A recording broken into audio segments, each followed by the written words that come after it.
Bienvenue sur votre chaîne préférée Akhbar al-Blad de Hassan Atlemsan.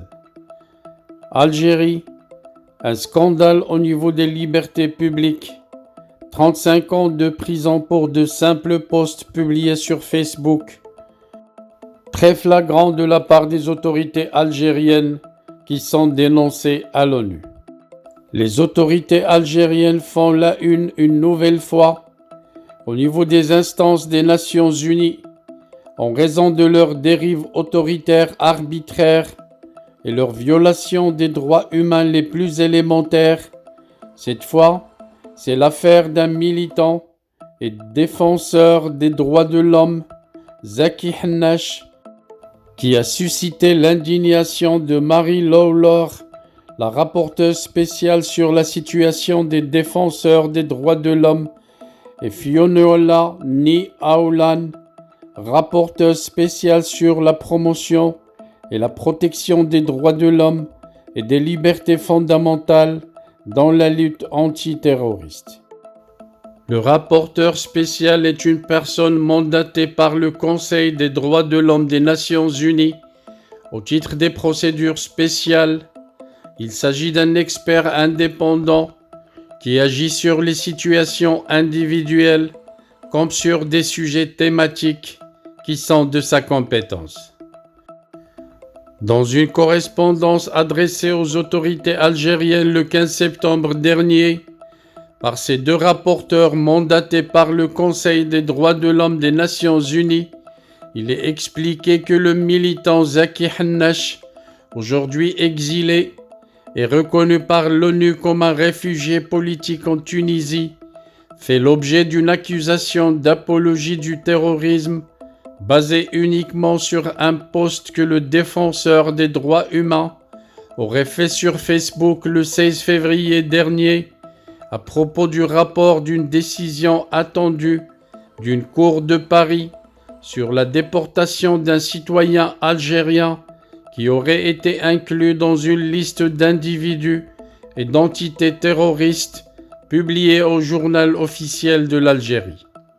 Zaki Hannache est également accusé par les autorités algériennes d'avoir reçu des fonds conformément à l'article 79 du Code pénal. Or, cette accusation serait fondée sur le prix que M. Hannache avait reçu pour son travail en faveur des droits, explique encore la même correspondance de ces deux hauts responsables de l'ONU.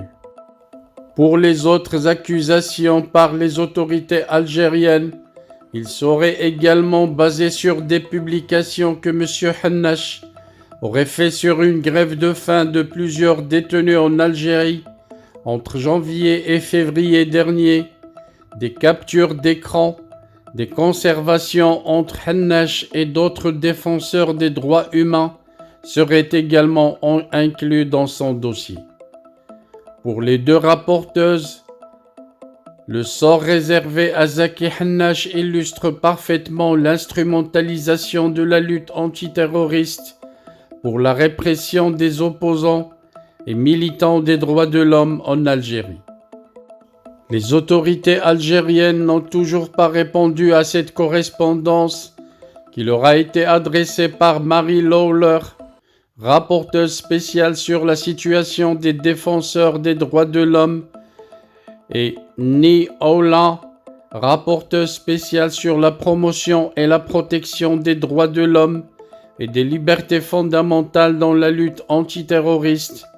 Zaki Hannache est pour sa part menacé d'expulsion en Tunisie et en Algérie. Il risque jusqu'à 35 ans de prison pour le seul fait d'avoir usé la liberté d'expression, dénonce à ce propos plusieurs ONG internationales de défense des droits de l'homme. Zaki Hannache a révélé que les autorités tunisiennes le rechercheraient pour le remettre à l'Algérie. Il a été obligé d'aller au HCR pour demander leur protection. L'Agence des Nations Unies pour les réfugiés a décidé de m'accorder le statut de réfugié, a-t-il annoncé. De plus, le HCR a confirmé que je ne suis pas un terroriste ou un criminel. La détermination du statut de réfugié incombe d'abord aux États, mais le HCR, dans certains cas, peut également prendre en charge cette procédure.